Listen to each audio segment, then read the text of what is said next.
सत श्री अकाल न्यूज़ 18 पंजाब हरियाणा हिमाचल तुसीं देख रहे हो। गौरव शुक्ला मैं हां तुहाडे नाल हाज़र हां एक बार फिर तो लैके खबरां दा प्राइम टाइम मुद्दਿਆਂ ਦੇ ਉੱਤੇ ਗੱਲਬਾਤ ਹੁੰਦੀ ਹੈ ਤੇ ਅੱਜ ਗੱਲਬਾਤ ਹੋਵੇਗੀ ਸਥਾਨਕ ਚੋਣਾਂ ਦੇ ਉੱਤੇ। ਸਥਾਨਕ ਚੋਣਾਂ ਹੋ ਚੁੱਕੀਆਂ ਨੇ, ਨਤੀਜੇ ਆ ਚੁੱਕੇ ਨੇ ਤੇ ਕਾਂਗਰਸ ਦੀ ਵੱਡੀ ਜਿੱਤ ਹੋਈ ਹੈ। ਜੀ ਹਾਂ, ਸਥਾਨਕ ਚੋਣਾਂ ਦੀ ਤਸਵੀਰ ਸਾਫ਼ ਹੋ ਚੁੱਕੀ ਹੈ ਤੇ ਕਾਂਗਰਸ ਨੇ 2022 ਦੇ ਸੱਤਾ ਦੇ ਸੈਮੀਫਾਈਨਲ ਤੋਂ ਪਹਿਲਾਂ 2022 ਦੀ ਵਿਧਾਨ ਸਭਾ ਚੋਣਾਂ ਤੋਂ ਪਹਿਲਾਂ ਇੱਕ ਪਾਸੜ ਜਿੱਤ ਹਾਸਲ ਵੀ ਕੀਤੀ ਹੈ। ਸਥਾਨਕ ਚੋਣਾਂ ਦੇ ਵਿੱਚ ਸੱਤਾ ਧਿਰ ਦਾ ਪਹਿਲਾਂ ਵੀ ਬੋਲਬਾਲਾ ਰਿਹਾ ਹੈ, ਉਹ ਚਾਹੇ ਸਰਕਾਰ ਕਿਸੇ ਦੀ ਵੀ ਹੋਵੇ, ਯਾਨੀ ਕਿਸੇ ਵੀ ਪਾਰਟੀ ਦੀ ਹੋਵੇ। ਇਹ ਕਿਹਾ ਜਾਂਦਾ ਕਿ ਸੱਤਾ ਧਿਰ ਕਾਬਜ਼ ਹੁੰਦੀ ਹੈ ਸਥਾਨਕ ਚੋਣਾਂ ਦੇ ਉੱਤੇ, ਚਾਹੇ ਪੰਚਾਇਤੀ ਚੋਣਾਂ ਹੋਣ, ਬਲਾਕ ਸਮਿਤੀ ਦੀਆਂ ਹੋਣ, ਨਿਗਮ ਜਾਂ ਫਿਰ ਨਗਰ ਕੌਂਸਲ ਦੀਆਂ ਜਿਹੜੀਆਂ ਹਾਲ ਹੀ ਦੇ ਵਿੱਚ ਹੋਈਆਂ ਨੇ। ਪਰ ਇਸ ਵਾਰ ਦੀਆਂ ਚੋਣਾਂ 'ਚ ਕਾਂਗਰਸ ਨੇ ਸਾਰੇ ਨਿਗਮਾਂ ਦੇ ਉੱਤੇ ਕਬਜ਼ਾ ਕਰ ਲਿਆ। ਇਸ ਵਿਚਾਲੇ ਇਹ ਵੀ ਖਬਰ ਦੇ ਦੇਵਾਂ ਕਿ ਮੋਗਾ ਦੇ ਵਿੱਚ 20 ਸੀਟਾਂ ਮਿਲੀਆਂ ਸੀ, 9 ਆਜ਼ਾਦ ਉਮੀਦਵਾਰ ਵੀ ਕਾਂਗਰਸ ਦੇ ਨਾਲ ਜਾ ਮਿਲੇ ਨੇ ਤੇ ਇਸ ਦਾ ਮਤਲਬ ਹੈ ਮੋਗਾ ਦੇ ਵਿੱਚ ਵੀ ਮੇਅਰ ਦੀ ਕੁਰਸੀ ਤੇ ਕਾਂਗਰਸ ਕਾਬਜ਼ ਹੋਵੇਗਾ। ਹੁਣ ਦਾਅਵੇ ਨੇ ਕਿ ਵਿਧਾਨ ਸਭਾ ਦੇ ਵਿੱਚ ਵੀ ਜਿੱਤ ਸਾਡੀ ਹੋਵੇਗੀ, ਕਾਂਗਰਸ ਦਾਅਵੇ ਨੇ। ਪਰ ਸਵਾਲ ਇਹ ਹੈ ਕਿ 2022 ਦੀਆਂ ਵਿਧਾਨ ਸਭਾ ਚੋਣਾਂ ਤੇ ਨਿਗਮ ਚੋਣਾਂ ਦਾ ਕੋਈ ਅਸਰ ਨਜ਼ਰ ਆ ਸਕਦਾ ਹੈ ਕਿ ਵਾਕਈ ਅਜਿਹਾ ਹੋ ਸਕਦਾ ਹੈ ਕਿ 2022 ਦੀਆਂ ਵਿਧਾਨ ਸਭਾ ਚੋਣਾਂ ਤੇ ਸਥਾਨਕ ਚੋਣਾਂ ਅਸੀਂ ਇੱਕ ਤਰੀਕੇ ਨਾਲ ਦੋਨਾਂ ਨੂੰ ਇੱਕ ਤਰਾਜੂ ਦੇ ਵਿੱਚ ਦੇਖੀਏ। 2022 ਤੱਕ ਦਾ ਰਾਹ ਵਿਰੋਧੀ ਧਿਰਾਂ ਦੇ ਲਈ ਹੁਣ ਕਿਹੋ ਜਿਹਾ ਰਹਿ ਸਕਦਾ ਹੈ? ਵਿਰੋਧੀ ਧਿਰਾਂ ਦੇ ਵਿੱਚ ਲਿਸਟ ਹੁਣ ਬਹੁਤ ਲੰਬੀ ਹੋ ਚੁੱਕੀ ਹੈ। ਇਸ ਦੇ ਵਿੱਚ ਆਮ ਆਦਮੀ ਪਾਰਟੀ ਵੀ ਹੈ ਜੋ ਮੁੱਖ ਵਿਰੋਧੀ ਪਾਰਟੀ ਹੈ, ਅਕਾਲੀ ਦਲ ਵੀ ਹੈ, ਬੀਜੇਪੀ ਵੀ ਹੈ, ਆਜ਼ਾਦ ਵੀ ਹੈਗੇ ਨੇ, ਬੀਐਸਪੀ ਵੀ ਹੈਗੀ ਹੈ। ਤਾਂ ਬਹੁਤ ਸਾਰੀਆਂ ਕਤਾਰ ਦੇ ਵਿੱਚ ਲੱਗੀਆਂ ਪਾਰਟੀਆਂ ਨਜ਼ਰ ਆਉਂਦੀਆਂ ਨੇ ਤੇ ਸਵਾਲ ਅੱਜ ਕਿ ਸਥਾਨਕ ਚੋਣਾਂ ਕਾਂਗਰਸ ਦੀਆਂ ਵਿਰੋਧੀ ਪਾਰਟੀਆਂ ਦੇ ਲਈ ਕੋਈ ਅਲਾਰਮ ਦੀ ਤਰ੍ਹਾਂ ਹੈ, ਜੋ ਕਾਂਗਰਸ ਦੀਆਂ ਵਿਰੋਧੀ ਪਾਰਟੀਆਂ ਕਿ ਉਹਨਾਂ ਦੇ ਲਈ ਅਲਾਰਮ ਹੈ ਕਿ ਦੇਖੋ ਤੁਸੀਂ ਦਾਅਵੇ ਜੋ ਮਰਜ਼ੀ ਕਰੋ ਪਰ ਜ਼ਮੀਨੀ ਹਕੀਕਤ ਇਹ ਹੈ। ਅੱਜ ਇਸ ਦੇ ਉੱਤੇ ਚਰਚਾ ਕਰਾਂਗੇ ਕਿ 22 ਤੇ ਯਾਨੀ 2022 ਤੇ 2021 ਦਾ ਅਸਰ ਨਜ਼ਰ ਆ ਸਕਦਾ ਹੈ।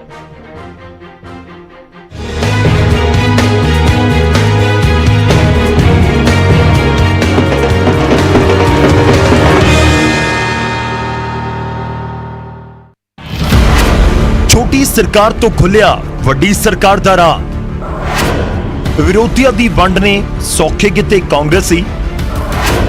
22 ਤੇ ਦਿਖੇਗਾ 21 ਦਾ ਅਸਰ। 2021 ਦੀਆਂ ਸਥਾਨਕ ਚੋਣਾਂ ਕੀ ਵਾਕਈ 2022 ਦਾ ਸੈਮੀਫਾਈਨਲ ਕਹੀਆਂ ਜਾ ਸਕਦੀਆਂ ਨੇ? ਕਿ ਸਥਾਨਕ ਚੋਣਾਂ ਦਾ ਅਸਰ 2022 ਦੀਆਂ ਵਿਧਾਨ ਸਭਾ ਚੋਣਾਂ 'ਚ ਨਜ਼ਰ ਆ ਸਕਦਾ ਹੈ? ਇਹ ਸਵਾਲ ਇਸ ਲਈ ਕਿਉਂਕਿ ਸਥਾਨਕ ਚੋਣਾਂ ਦੇ ਵਿੱਚ ਧਮਾਕੇਦਾਰ ਜਿੱਤ ਹਾਸਲ ਕਰਨ ਵਾਲੀ ਕਾਂਗਰਸ ਨਤੀਜਿਆਂ ਨੂੰ 2022 ਦਾ ਟ੍ਰੇਲਰ ਦੱਸ ਰਹੀ ਹੈ। 4 ਸਾਲ ਦੇ ਕੰਮਕਾਜ ਤੇ ਕੈਪਟਨ ਦੀ ਲੀਡਰਸ਼ਿਪ ਉੱਤੇ ਲੋਕਾਂ ਦਾ ਭਰੋਸਾ ਦੱਸ ਰਹੀ ਹੈ। And I would like to launch a campaign, Captain for 2022। 2022 ਦੇ ਵਾਸਤੇ ਇਸ ਜਹਾਜ਼ ਦਾ ਕਪਤਾਨ, ਕਿਉਂਕਿ ਲੋਕਾਂ ਨੇ ਸੁਨੇਹਾ ਦੇਤਾ ਵੀ ਇਸ turbulent waters only he can steer the ship of the state through these turbulent times, ਜਿਹੜੇ ਜਿਸ ਹਿਸਾਬ ਨਾਲ ਪੰਜਾਬ ਦੇ ਨਾਲ ਵਿਤਕਰਾ ਕੀਤਾ ਜਾ ਰਿਹਾ, ਉਹਦੇ ਵਾਸਤੇ ਕਾਂਗਰਸ ਪਾਰਟੀ ਦਾ ਜਿਹੜਾ ਆ ਨੇਤਰਤਵ ਹੈ ਇਹਨੂੰ ਇਸੇ ਤਰ੍ਹਾਂ ਹੀ ਪੰਜਾਬ ਨੂੰ ਅੱਗੇ ਲੈ ਕੇ ਜਾਈਏ। ਮੇਰਾ ਖਿਆਲ ਕਦੇ ਵੀ ਪੰਜਾਬ ਇਹੋ ਜਿਹੇ ਰਿਜ਼ਲਟ ਪਹਿਲਾਂ ਨਹੀਂ ਆਏ ਕਿਸੇ ਪਾਰਟੀ ਨੂੰ ਵੀ। ਇਹ ਇੱਕ ਬਹੁਤ ਥੋੜੀ ਹਿੰਮਤ ਹੈ ਜਿਹਦੇ ਕਰਕੇ ਤੁਸੀਂ ਬਾਹਰ ਨਿਕਲੇ ਔਰ ਸਾਡੀ ਪਾਰਟੀ ਨੂੰ ਸਪੋਰਟ ਕੀਤਾ। ਦੂਜੇ ਪਾਸੇ ਵਿਰੋਧੀਆਂ ਨੂੰ ਬੇਸ਼ੱਕ ਨਿਰਾਸ਼ਾ ਹੱਥ ਲੱਗੀ ਹੋਵੇ ਪਰ ਵਿਰੋਧੀ 2022 ਨੂੰ ਸਥਾਨਕ ਚੋਣਾਂ ਦੇ ਨਾਲ ਜੋੜਨ ਦੇ ਮੂਡ ਦੇ ਵਿੱਚ ਬਿਲਕੁਲ ਵੀ ਨਹੀਂ ਨੇ। 2022 ਦੇ ਲਈ ਆਮ ਆਦਮੀ ਪਾਰਟੀ ਦੇ ਬੜੇ ਸ਼ੁਭ ਸੰਕੇਤ ਜਿਹੜੇ ਹੈਗੇ ਨੇਗੇ ਇਸ ਇਲੈਕਸ਼ਨ ਨੇ ਦਿੱਤੇ ਨੇਗੇ। ਬੜਾ ਸ਼ਹਿਰਾਂ ਦੇ ਵਿੱਚ, ਕਿਉਂਕਿ ਸ਼ਹਿਰਾਂ ਦੇ ਵਿੱਚ 2017 ਦੇ ਵਿੱਚ ਆਮ ਆਦਮੀ ਪਾਰਟੀ ਨੂੰ ਬਹੁਤ ਘੱਟ ਵੋਟਾਂ ਮਿਲੀਆਂ ਸੀ, ਸ਼ਹਿਰਾਂ ਦੇ ਵਿੱਚ ਜਿਹੜਾ ਹੈਗਾ ਵੱਡੀ ਪੱਧਰ ਤੇ ਪ੍ਰਦਰਸ਼ਨ ਕਰਨਾ ਇਸ ਗੱਲ ਦਾ ਸੰਕੇਤ ਹੈ ਕਿ 2022 ਦੇ ਵਿੱਚ ਆਮ ਆਦਮੀ ਪਾਰਟੀ ਬੜੀ ਮਜ਼ਬੂਤੀ ਨਾਲ ਸਰਕਾਰ ਬਣਾਊਗੀ। ਅਗਲੀ 2022 ਦੀ ਜਿਹੜੀ ਚੋਣ ਹੋਣੀ ਹੈ ਦੋ ਪਾਰਟੀਆਂ ਦੇ ਵਿਚਕਾਰ ਹੋਣੀ, ਸ਼੍ਰੋਮਣੀ ਅਕਾਲੀ ਦਲ ਤੇ ਕਾਂਗਰਸ। ਔਰ ਮੈਨੂੰ ਇਸ ਗੱਲ ਦੀ ਤਸੱਲੀ ਹੈ ਕਿ ਜਿਹੜੀ ਪਾਰਟੀ ਵੀ ਰਨਰ ਅਪ ਆਉਂਦੀ ਹੈ ਇਹਨਾਂ ਚੋਣਾਂ 'ਚ, ਅਸੈਂਬਲੀ ਇਲੈਕਸ਼ਨ 'ਚ ਉਹ ਕਾਮਯਾਬ ਹੁੰਦੀ ਹੈ। ਰਿਕਾਰਡ ਕੱਢ ਲਓ, ਪਿਛਲਾ ਇਤਿਹਾਸ ਕੱਢ ਲਓ, ਇਹ ਇਤਿਹਾਸ ਦੱਸਦਾ। ਇਸ ਵਾਰ ਸਥਾਨਕ ਚੋਣਾਂ ਦੇ ਨਤੀਜੇ ਕੁਝ ਵੱਖਰੇ ਤਾਂ ਰਹੇ ਨੇ।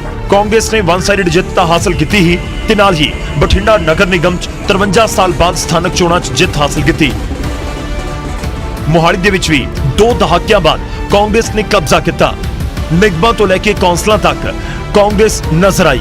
ਹਾਲਾਂਕਿ ਨਿਗਮ ਚੋਣਾਂ ਜਾਂ ਪੰਚਾਇਤੀ ਚੋਣਾਂ 'ਚ ਸੱਤਾ ਧਿਰ ਦਾ ਬੋਲਬਾਲਾ ਰਹਿੰਦਾ ਹੈ, ਪਰ ਕੀ ਕਾਂਗਰਸ ਦੀ ਇਸ ਵਾਰ ਦੀ ਜਿੱਤ ਪਿਛਲੀ ਵਾਰ ਦੀ ਸੱਤਾ ਤੇ ਕਾਬਜ਼ ਪਾਰਟੀਆਂ ਦੀ ਜਿੱਤ ਦੇ ਨਾਲੋਂ ਵੱਖਰੀ ਤੇ ਵੱਡੀ ਸੀ? ਕੀ 2022 ਦੀਆਂ ਵਿਧਾਨ ਸਭਾ ਚੋਣਾਂ 'ਚ ਇਸ ਚੋਣਾਂ ਦਾ ਅਸਰ ਨਜ਼ਰ ਆ ਸਕਦਾ ਹੈ?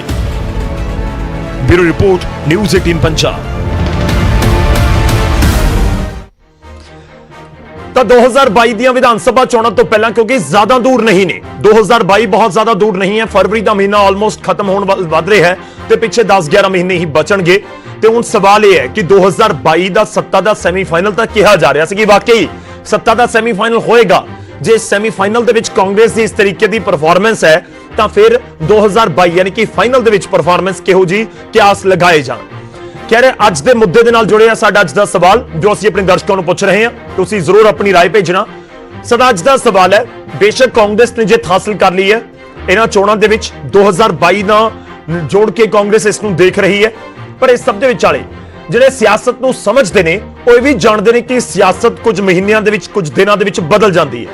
2017 ਚ ਅਸੀਂ ਦੇਖਿਆ ਤਾਂ ਕਿ 2022 ਤੋਂ ਪਹਿਲਾਂ ਤਕਰੀਬਨ 11 ਮਹੀਨੇ ਹੈਗੇ ਨੇ ਕਿ ਪੰਜਾਬ ਦੀ ਸਿਆਸੀ ਤਸਵੀਰ ਵੀ ਬਦਲ ਸਕਦੀ ਹੈ। ਸਾਡਾ ਅੱਜ ਦਾ ਸਵਾਲ ਇਹੀ ਹੈ ਕਿ 11 ਮਹੀਨਿਆਂ 'ਚ ਬਦਲ ਸਕਦੀ ਹੈ ਪੰਜਾਬ ਦੀ ਸਿਆਸੀ ਤਸਵੀਰ।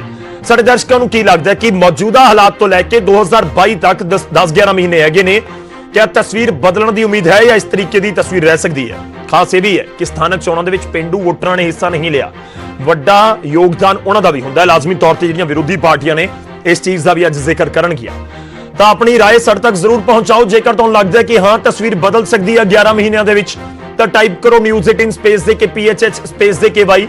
ਜੇਕਰ ਤੁਹਾਨੂੰ ਲੱਗਦਾ ਹੈ ਕਿ ਨਹੀਂ, ਜੋ ਅੱਜ ਹਾਲਾਤ ਨੇ 10-11 ਮਹੀਨਿਆਂ 'ਚ ਅਜਿਹੇ ਹਾਲਾਤ ਬਣਨ ਦੇ ਅਸਾਰ ਨੇ, ਤਾਂ ਟਾਈਪ ਕਰੋ News18 ਸਪੇਸ ਦੇ ਕੇ PHH ਸਪੇਸ ਦੇ ਕੇ N। ਇਸ ਨੂੰ ਭੇਜ ਦਿਓ 56677 ਦੇ ਉੱਤੇ। ਤੁਹਾਡੀ ਰਾਏ ਅਸੀਂ ਇਸ ਪ੍ਰੋਗਰਾਮ ਦੇ ਆਖਿਰ ਦੇ ਵਿੱਚ ਹਰ ਰੋਜ਼ ਦੀ ਤਰ੍ਹਾਂ ਤੁਹਾਡੇ ਸਾਹਮਣੇ ਰੱਖਾਂਗੇ। ਕੁਝ ਸਵਾਲ ਨੇ ਜੋ ਤੁਹਾਡੀ ਟੀਵੀ ਸਕਰੀਨ ਦੇ ਉੱਤੇ ਚੱਲਦੇ ਰਹਿਣਗੇ।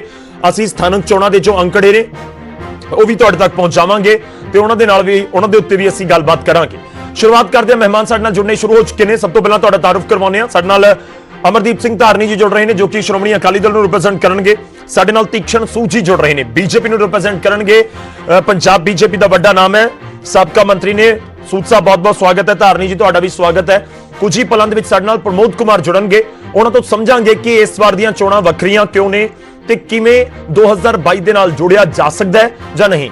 ਸਾਡੇ ਨਾਲ ਆਮ ਆਦਮੀ ਪਾਰਟੀ ਤੇ ਕਾਂਗਰਸ ਦੇ ਨੁਮਾਇੰਦੇ ਵੀ ਕੁਝ ਹੀ ਪਲਾਂ ਦੇ ਵਿੱਚ ਜੁੜਨਗੇ। ਸੂਦ ਸਾਹਿਬ ਤੁਹਾਡੇ ਤੋਂ, ਤੀਕਸ਼ਣ ਸੂਦ ਜੀ ਤੁਹਾਡੇ ਤੋਂ।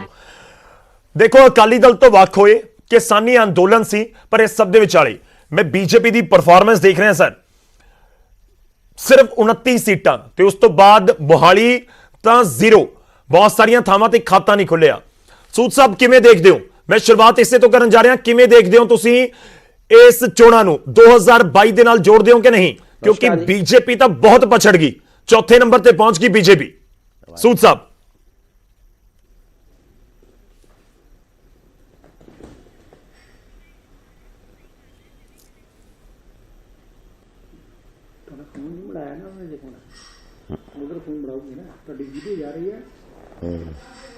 ਨਹੀਂ ਉਦਾਂ ਉਹਨਾਂ ਨੇ ਉਹ ਕਰ ਦਿੱਤਾ ਸੀ ਇੰਟਰਵਿਊ।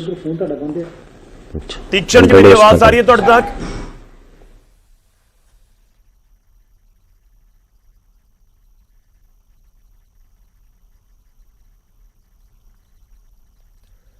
ਤੀਕਸ਼ਣ ਸੂਦ ਜੀ ਆਵਾਜ਼ ਆ ਰਹੀ ਹੈ ਮੇਰੀ? ਠੀਕ ਹੈ, ਲੱਗ ਰਿਹਾ ਕਿ ਹੁਣ ਤੱਕ ਆਵਾਜ਼ ਨਹੀਂ ਪਹੁੰਚ ਰਹੀ। ਅਸੀਂ ਤੁਹਾਡੇ ਕੋਲ ਵਾਪਸ ਆਵਾਂਗੇ, ਗੱਲਬਾਤ ਨੂੰ ਅੱਗੇ ਵਧਾਵਾਂਗੇ। ਆਮ ਆਦਮੀ ਪਾਰਟੀ ਤੋਂ ਸਾਡੇ ਨਾਲ ਦਿਨੇਸ਼ ਚੱਡਾ ਜੁੜ ਚੁੱਕੇ ਨੇ।